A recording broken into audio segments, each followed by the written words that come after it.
I saw Helldivers and immediately saw another game I should ignore. Because I enjoy single player games. I enjoy games that I can mod from a strong modding community, keep it alive for years. Other than DLCs, patches, and regular expansions, the game will roughly be the same years and years after I buy it. And also, they have a lot of player flexibility, being very sandboxy RPG elements, maybe some good narrative. You've probably seen some of these types of games, which is the opposite of what we have with Helldivers 2, which is always online, live service. It will constantly be changing. I cannot mod the game and customize the experience in that regard. Plus, it has premium currency, microtransactions. It completely sounds pay to win, just looks like a boring, actiony third person shooter like all the others. So, not for a gamer like me, right? Welcome aboard the Hammer of Peace. My name is Gamicles, and this is why I enlisted in the fight for Super Earth.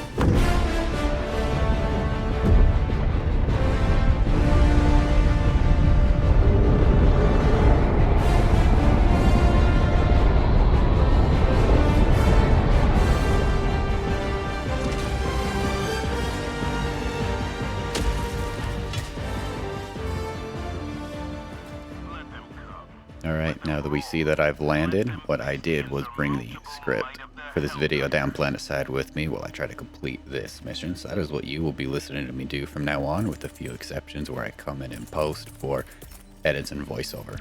But you're going to be hearing my thoughts on why I decided to play this game, aka enlist, as I actually complete a mission. Thanks for joining me. Let's go.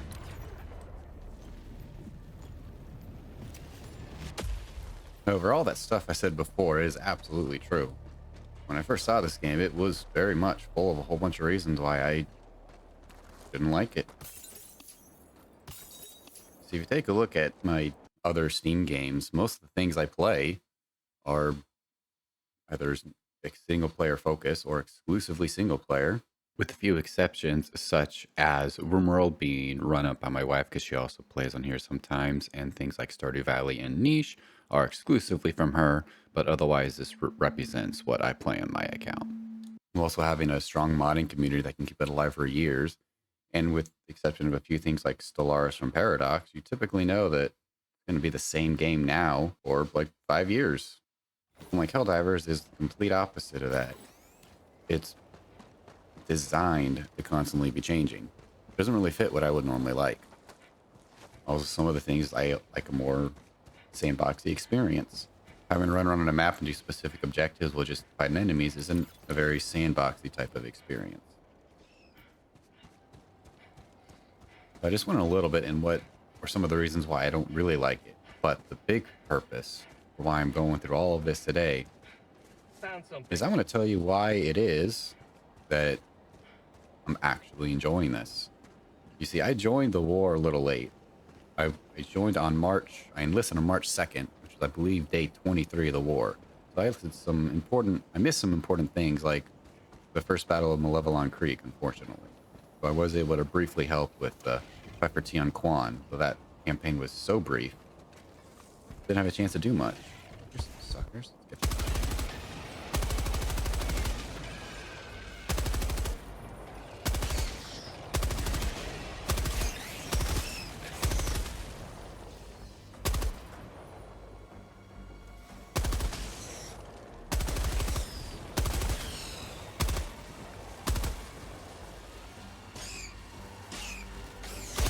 Democracy.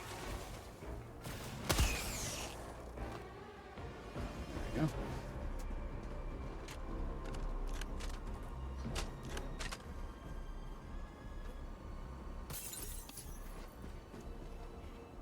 Now, it was less than 3 weeks ago at the time of writing this and recording this that I actually purchased the game. And in that time, I've broken the 40-hour mark, which I consider rather impressive because I actually touch grass.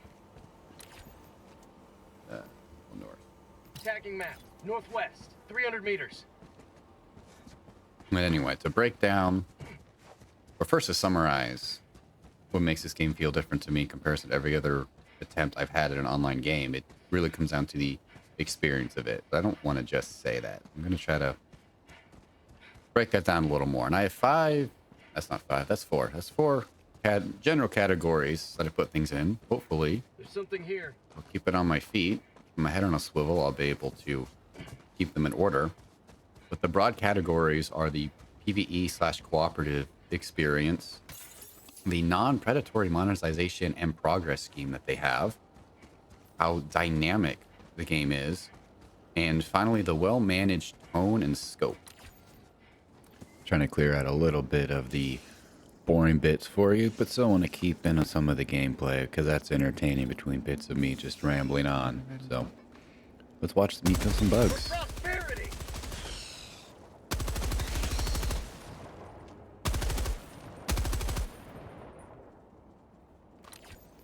Watching this back, I can't but help but be impressed with how good this game looks. That's another thing I completely didn't mention at all, but just look at the sights and range of that machine gun, the environment, the fog.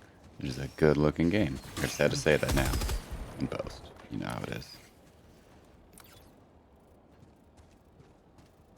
There's more. Here, buddy. As for my experience, the first part with the PvE cooperative nature, that's what actually began to tilt me over to initially even purchasing the game, period. When I heard that the game devs were committed very much to never incorporating PvP elements. It was part of the reason I typically don't like too many online games, is that I don't have a lot of time to play. I feel like there's a skill gap playing against other players, so it's difficult to have fun because it's not really fair. I'm going to be at a disadvantage all the time. We can never get to the point of having fun. If it's cooperative, that sort of changes everything. Makes it easy to have fun because you don't have to necessarily be on your A game when you play. A good comparison I actually like to draw is recently I finished, finally, the game of Pandemic Legacy, which is also a cooperative board game. And much of the time we would play, it would be after I'd been awake for 18, 20 hours working nights. So I wouldn't necessarily be on my A game, but I wouldn't have to be because we're all working together.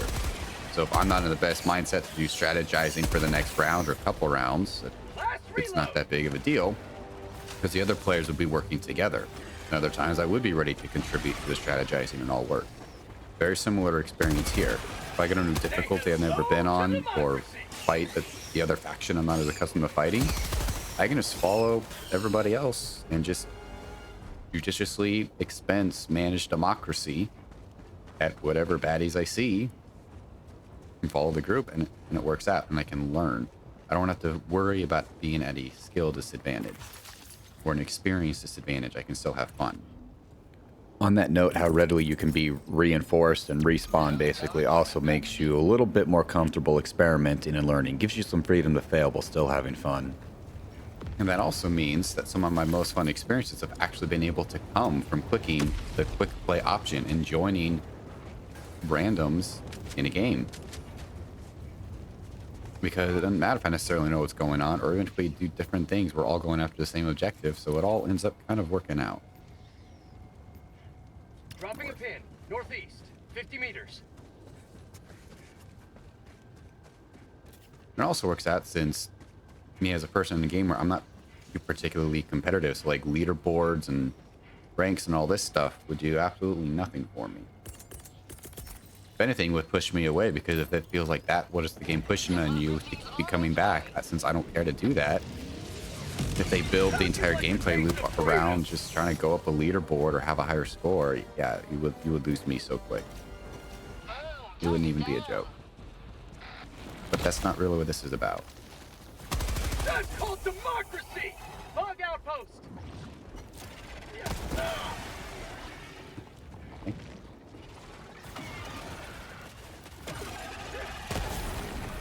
Okay. Tagging map. Southwest. 100 meters. Since I'm not talking much here while I'm doing all the running and gunning against the bugs, I'll jump in and post to add in, since it doesn't quite fit in any of the other topics. that I'm even surprised that this was the game that finally got me to start making a video, because I've been wanting to make videos for a while, but I was planning on doing them on other games. For instance, I had been recording for games like Kenshi, had ideas for RimWorld, and others that are more in line with what I normally play. But this one was fun enough. As I said, the experience was good enough that I felt I wanted to actually start. So, it doesn't quite fit in any of the other categories, but that's what all this comes down to. It was so much fun for how they constructed it and how the experience was that I finally wanted to start making something. In particular, because I was surprised that I enjoyed this game as much as I did, because it doesn't fit what I like. I had to think about it for a long time to even come up with the list that I have in this video, because I completely disregarded this game when I first saw it. The moment I thought it looked cool, but as soon as I saw it was multiplayer, I tried to write it off, and that obviously didn't last very long.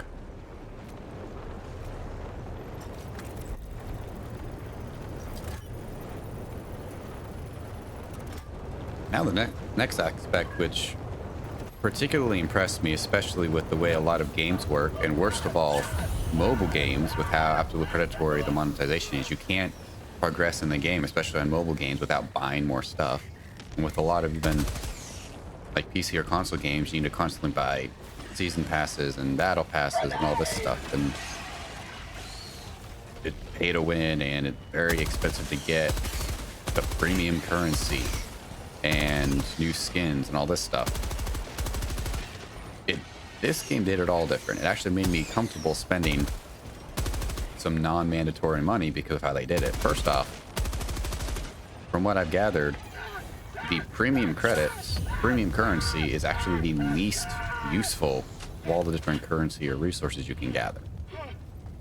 Mostly what it does, it unlocks a couple different types of armors, which are different combinations of light, heavy, or medium armor, and effects that you can get from other types.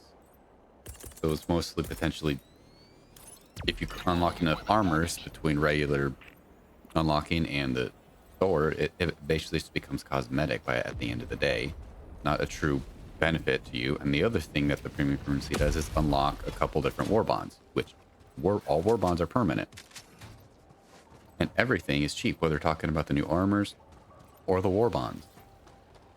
Nothing would honestly put you back. If you did want to pay money for the premium currency, none of them would cost all that much to get directly. But also, between the generous amount of premium currency you start with and how much you can unlock from unlocking parts in the war bond, plus how much you can collect while playing for free, it wouldn't take very long to be able to begin unlocking a substantial amount of stuff. I can remember all the numbers right. I believe you start out with 300 premium currency. In the free war bond, I think you can unlock 300 or more additional premium currency. And I've had some missions where I'm easily picking up 30 to 50 or more premium currency just from looting. So don't have to pay any extra money for any of that. Get you off pretty good, enough to buy the first premium war bond without spending an extra penny.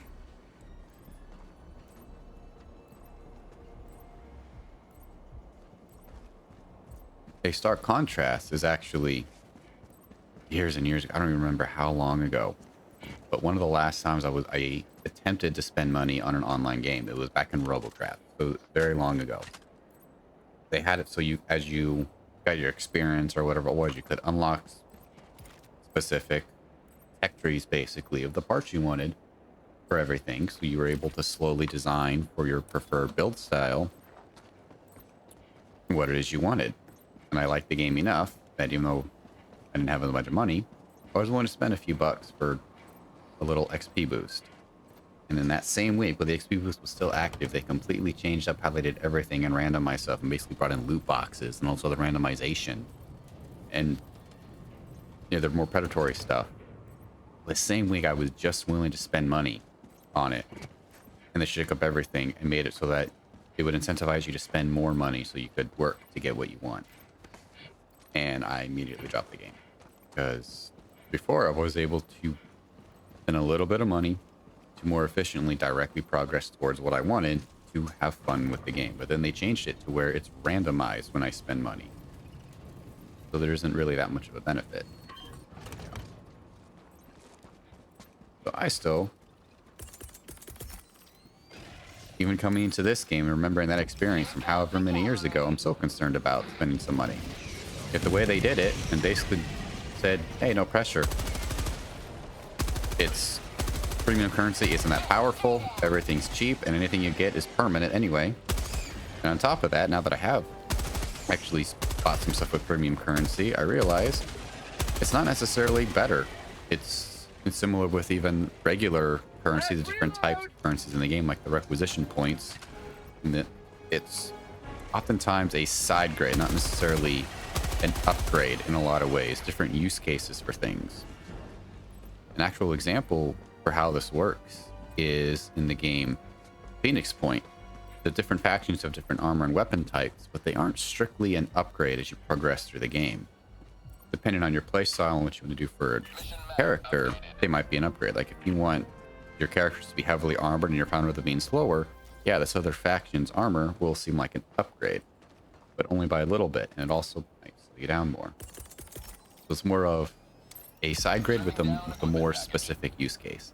How a lot of the weapons and armor in this game actually work. So ones you spend time earning money for, when you buy new guns, are not better. Like for me, one of my favorite primaries is actually it's the very first one you unlock, the Punisher, inside the free war bond. One of my favorite, and it's one of the very first things you can unlock. Same with other things, the stuff you either get for free when you start the game or that you unlock very early are very respectable and very powerful. And when you unlock more stuff, some of it is definitely better. Some of it is definitely very different, and in different circumstances is way better. But if you're not in those special different circumstances, it's not all that crazy better. Like right now, this mission is having me kill 200 enemies with a machine gun, the first support weapon you can get. And you can kill lots of heavy enemies with this. Now, there are other support weapons that are better specifically at taking out heavy enemies, but you can do it with this. On the flip side, if you use other support weapons, they don't have the flexibility that this machine gun has. Like, I'm also able to use it very effectively to kill large amounts of numerous weak enemies. Other support weapons better at killing heavy enemies can't do that as well.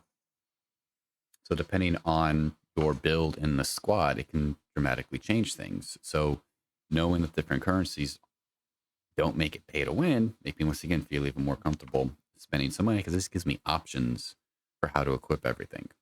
Since I'm reading a script while doing this, doesn't really show it, but how dynamic the game's able to be. Depending on how you play and just random stuff that can happen, the game can go from making you feel very powerful to very vulnerable in the blink of an eye, basically. Everything can be only quiet until you could accidentally get caught by a patrol. They call a bug breach or a bot drop, and then everything just goes sideways. And it can change to a completely different style of game. One life for Super Earth! And also, and this is going to be touched more on in depth when we talk about the actual tone and scope of the game and how they manage that. But a lot of emergent systems, through how they designed everything from the ground up for a purpose to naturally derive lots of stuff. So patrols, the quote-unquote stealth built into the game, how the guns work, how the enemies work and think. All very dynamic and naturally leads to a lot of stuff without anything having to actually be scripted. And also a lot of how things change as you go is things are added as you play. They're not scheduled to add. Like during the creation of this script for this video, they actually stealth added flying bugs, a new enemy type that players discovered first. And also, as I briefly mentioned earlier, we actually did get to help slightly in the battle for Tianquan. On that planet is where they were manufacturing, or Super Earth was manufacturing the first round of mechs, basically. And in order for us to access those mechs, we had to win over the planet. And if we had failed, I don't think we would have gotten mechs. So that being added to the game, they waited for the players to unlock it, basically. And that creates a more dynamic universe for making it play, so it adds value to me jumping on. I'm curious, are they, next time I get on, are they going to have stealth added something that they didn't announce?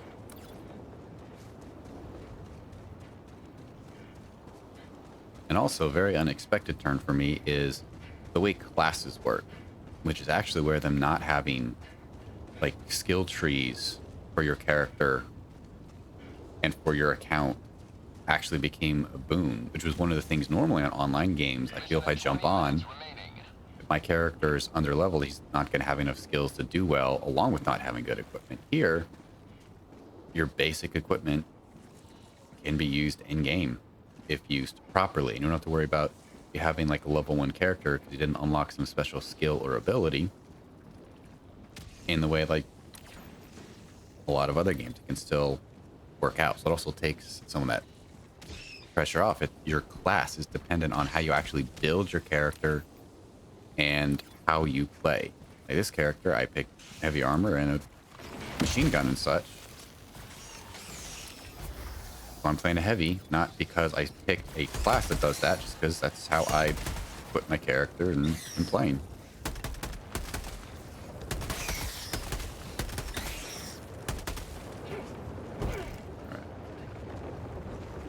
Final category I have is the well-managed both tone and scope. Something I noticed the development team did is, for one, they understood the scope of the game they're going for. So within that scope, they were able to do a very good job. There are some games that might do other things bigger, more bombastic, or have more content or other things, but they chose, it seems, from my playing, they chose to very clearly define where they wanted to build in and work very well on making that high quality and well done. And also the tone of the game itself, also they find very well from the very beginning, between both the intro movie and also the intro tutorial. It sets a tone quite well that this is very over the top, satirical, and not to be taken too seriously. I remember times both during that intro movie and the tutorial where I was laughing at how ridiculous and over the top it was. I think it was for the intro movie, like when they had the 3 guys trying to reproduce the Iwo Jima flag raising on the corpse, or not quite the corpse, of a bug, and the quote unquote I think was the battle injury simulator from the tutorial. Some of those things, but I wish my initial reaction, I didn't have myself muted, so I could have recorded those because they were good. They set the tone. Now this is over the top, ridiculous, and fun, combined with how well managed they actually made the experience itself. It landed quite well. All right, hold on. Yeah.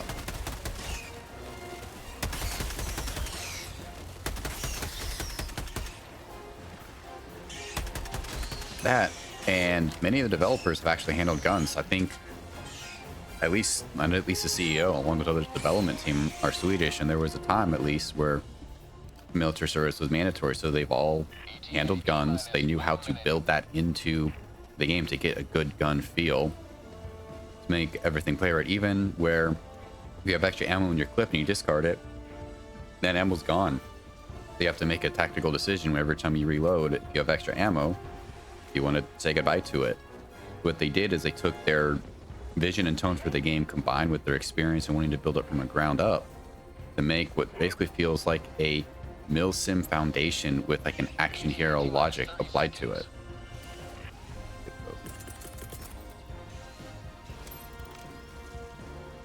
Coming in hot. ETA T-minus 20 seconds. Almost.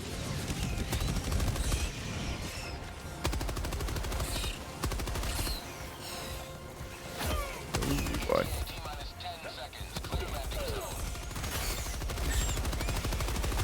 Not today.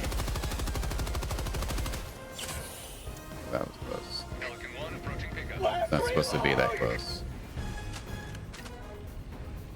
This is Pelican 1, preparing for touchdown.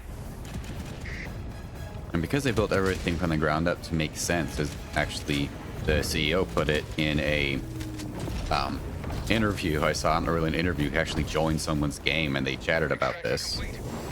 Said they wanted to build it from the ground up to make sense. So the incorporated stealth features, they didn't try to add stealth features. They tried to add things in the game which just made sense, with the ability for the enemies to detect you, for you to potentially avoid combat and move around the map, for how the gunplay to work. So it all ended up going back to emergent gameplay. A lot of things came about because they did want to design it from the ground up. They very well managed scope that they were to pour lots of high effort into because they had a clearly defined vision. So I didn't actually have any outro planned, scripted, or anything after I finished everything I wanted to say. But if you actually sat through all of that, thank you very much for watching. Not how I expected to get everything started, even though I've been wanting to make gaming content for a while, so I guess it has to start somewhere. I was so surprised by how much I enjoyed the experience of this game that it inspired me to kickstart everything. And I guess it's all really about passion and how much we enjoy it. We play games for fun, and I think we should make content for fun, so it all goes well. Looking forward to making more, both on Helldivers 2 and other topics. And well, my next non-Helldivers 2 video, I'm thinking, might be Kenshi, so I'm hoping to be getting to that. Once again, thanks, and Gamicles